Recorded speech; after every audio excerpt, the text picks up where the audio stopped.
How often happened to you that you agreed something with your suppliers, contractors, even clients about product or services you're going to deliver or you expected to be delivered to you, and yet there was nothing.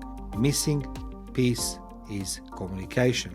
And today I want to talk about very important element for success in the business, in life itself, and that's what's called communication. I can't emphasize enough that in my practice, in my life, I spent almost 14 years in military, and everything was about communication. That sometimes I was dreaming about radios, about messengers, about any type, shape or size communication between me and my superiors.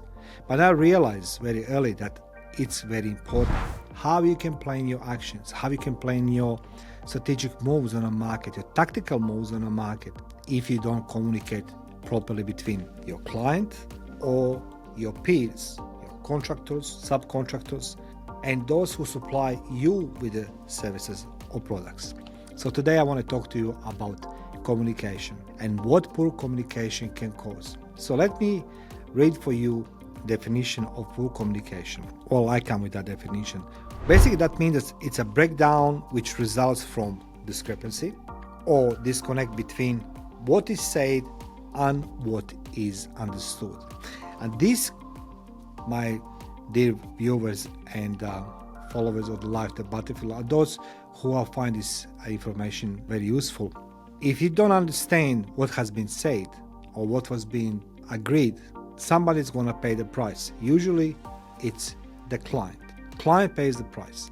There is no school which is going to teach you how to communicate with the client. So I always say to people, this is not a military, but you must understand the imperative of running the business on that model, military model. And that is that you need to establish communication between your suppliers, your clients, your peers, your subordinates, your workers, employees, and the government sector. I mean, paying the ATO or paying your taxes or whatever you're doing in your country. In Australia, that's ATO. But you need to learn how to communicate. And the best way, I'll give you the tip, the best way how you can communicate is to talk to the people how you want it to be spoken. That's very simple. Nobody can teach you how to talk to your clients, how to talk to your peers. This is not a class about humility or humiliation. There's two big differences between those two definitions. So how are you going to treat somebody with humility or humiliation? It's up to you. But I want you to understand, if you don't know how to communicate with somebody, learn to apply how would you like to be spoken? How would you like to be asked the questions? So that's the problem. When you have a poor communication, the cost price of entire enterprise, your services, your products, your reputation is going to be very, very expensive. Don't let the communication becomes the problem. More you talk, it's better. Sometimes annoying the clients is okay, but not overly. But you need to communicate. I tell you this why it's important. For those who don't know, I'm running another business which has numbers of employees. And when I started my business, I started as a military establishment. I need to establish myself, I need to put my name, I need to establish the lines of communications between me and my clients, and the best way was the phone or email. However, sometimes, and most of the times, you will need to speak in person. So why is it important to you have the established communication? Number one, it's you building the trust. When you come to see your client or your peers or suppliers, face to face over the coffee, that's how you build the trust. They see your face, they can hear you, they can smell you, they can touch you. Well, not overly touch, but shake the hand. They know who you are by the person. Don't just drop the name on an email and a request of services. I will never accept, never, mark my words, and so far worked very well for me, never I will accept any type of providing services or products when somebody comes to me on email and say, oh, my name is such and such, would you please be kind, consider use my services? No, I don't know who you are. So guys, you need to build the trust. That's number one. That is the most crucial part of communication. It's to build the trust between you and client. Secondly, you can avoid miscommunication. Sometimes when I talk to my clients, I can be sarcastic, I can be funny, I can be sad. So they need to know how you behave. more coffees or lunches you have with your clients, that's better. Not every day, because it's budget, it's a budget. So when you see your client or over the phone, they're gonna know how you're gonna react on some certain words. That's how they do. You can't discover this over the email. But the beauty is, when you go in person, you can articulate yourself properly. They can hear you, they can see you, they can feel you. I mean, feel you in terms that they can see personally how you behave in body language, maybe what food you like or don't like, what coffee you prefer or not prefer. But that's very important. So you're avoiding miscommunication. Client needs to understand on your initial meeting your capabilities and services. That's what the most of people forgetting. Every time when I see my new client or current client, either I update my capability statement or providing different services or enhancing services, I wanted my client know. I wanted my client understand that this is very important and crucial part of growing the business. You growing your business, you need to let your client know that your business is expanding, evolving, and you need to communicate this, you need to articulate this. Very simple.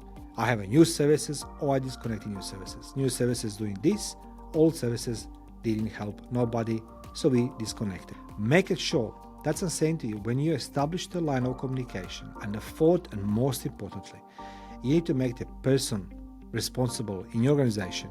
Most preferably you, if you run the business. You are that person who's going to communicate with your client. Don't disperse and don't weaken your communication.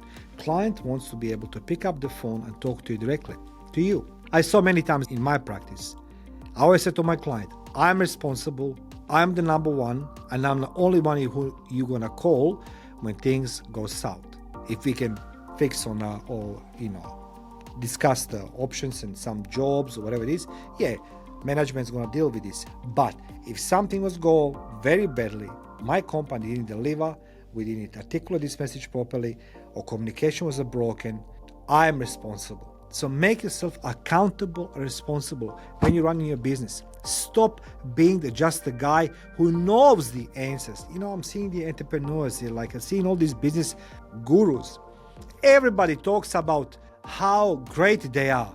And I don't hear none of them saying that they're responsible, that they're accountable, and you are. Each day when you open the door of your office, you are the one-man band, 100 people or couple hundred, you are responsible to communicate on behalf of your organization. That means you need to invest time into your employees, your peers, your associates, your suppliers, your contractors, and list goes on. You are responsible. Stop giving yourself patting on the shoulder, oh, I'm running good business because I'm making money. Well, that can disappear like this because the client pays your services and products. So very important, guys, you need to make yourself accountable and as a point of the contact person to your client. So they can escalate very quickly, good or bad. I have an example in my life. When I started running my business, I remember one of my clients told me, if I ever call you, that means you are out. And that phone call happened. And I say, excuse me. And he says, Mario, I want to say something to you. I say, I understand. You told me the moment you call me, it's over. He started laughing. He says, you remember this? I said, absolutely, because I never wanted a phone call. He says to me, I need a personal favor for something. I said, okay, I can handle this. But I was prepared. A phone call comes from that particular client, our services will be canceled. We don't require to be the part of the organization.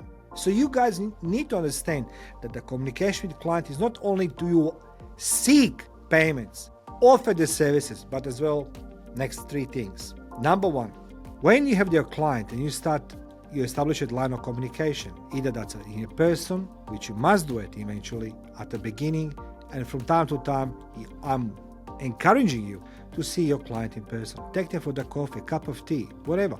Don't sit in office and just send email, everything's okay. Email and ask ChatGPT to write emails. Rubbish, don't do this. As I said to you, establish the clear line of communication to avoid miscommunications and so you can inform the clients always about your capabilities. Are they evolving or you taking some services down or products, whatever it is.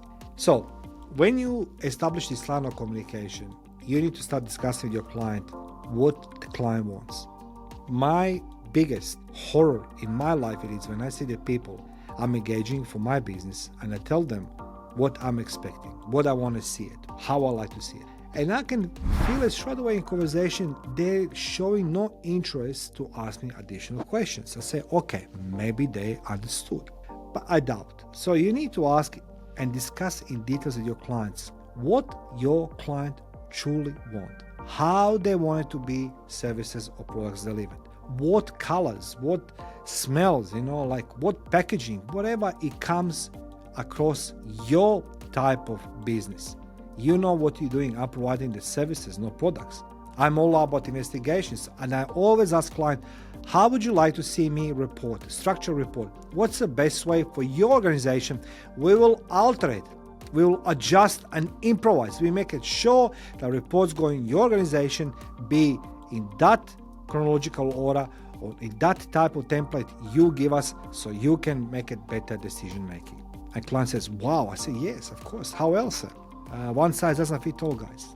Don't be naive. So you need to discuss with the client what client wants. And then you say, like, this is my capabilities I can achieve. I need more time. I need more funds, whatever it is. But ask the clients detail what your client truly want. Because after all, guys, there's no second chance for the first chance. No, it's not. Once when you blow up the first time, I can assure you, guys, not many of you will get a second chance. It happened to me as well. I was cocky sometimes and I was thinking, I know what I'm doing. I didn't know what I'm doing. I was applying one size fits all. And of course, client wasn't happy. I understand this. But guys, you have no second chance for the first impression. It's not like you're going on a date. That's the same thing. Think about this one. You're going for the date with your client without minus romance, emotions, and all these things. But your client is going to pay you for your services or your products. So you need to ask your client what really they want. In my case, I often see people coming to me, they don't even ask me what I want. Instead of this, they fit me. They try to fit my desires, my needs, what I require for my business into their capabilities. It doesn't work that way, guys. You can't squeeze what I want in only what you can deliver. You need to start working more, wider, and in depth what your client wants. So you're going to meet halfway through. Otherwise, you'll not succeed. That you need to communicate with your client. Very important thing is at the first step it is, what do you want? It's a simple question, requires a lot of details. Ask all questions. Colors, smells, packaging, day, night, time, whatever is necessary. How many people do be involved? I'm just throwing out general conversation. Guys, ask those questions. Thirdly, during the process, don't ignore the fact that you need to talk to your client. Once when you accept your client's parameters, what you need to deliver, what they're expecting, and you agreed, you need to talk to your client what your client is doing. You say, like, this is where I am in the process, this is what we do, give them some type of taste. Include them into your process. Don't leave your client out of the process ever.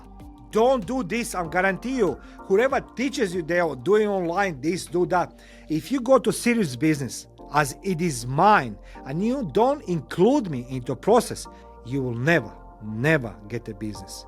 Because, guys, after all, clients want to know where their money goes. You can't just go there and say, like, okay, I want to create for you a new website and you deliver website.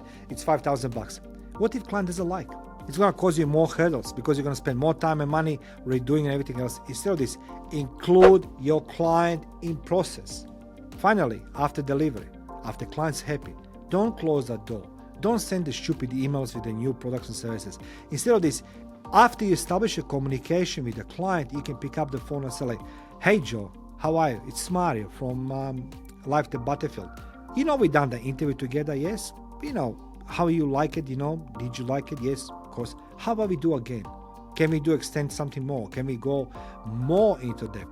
I want you to become available to your clients. But guys, number one, establish the clear line of communication. Secondly, ask your client all possible questions, what your client want, product, services, whatever you're offering, whatever they're requiring. take as many details as possible. Do not make a discrepancies and do something what client didn't requested or client doesn't want. Do not include. Number 3, it is a select. Important thing it is that you include your client in process. That process, it is all about telling your client where you are, what do you do.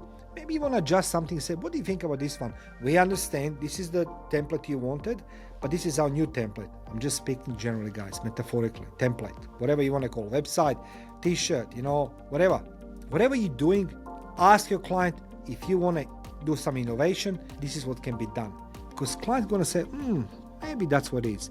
If you know why they should implement your model or your template, give them the reason, fact, research, argument, counter argument. Go, find out. Client will listen, I promise you that one. Because client want to stay on the market. Market becomes very tight, very tight, guys. Stop going just on LinkedIn and just posting how great you are.